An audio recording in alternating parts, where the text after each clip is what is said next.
I am the Tofu Golem. Please enjoy the video. You're starting with the basics and the first actionable step. Confirm you have a Google account linked or a local backup so data recovery is possible.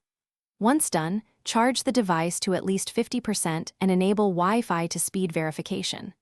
Next, identify the current lock type, PIN, pattern, password, or biometric, because the recovery path differs.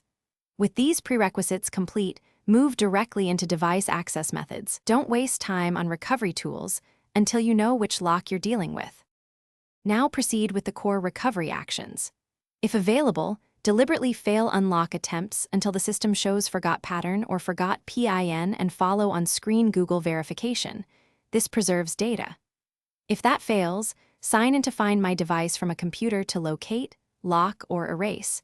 Use lock to set a new temporary password.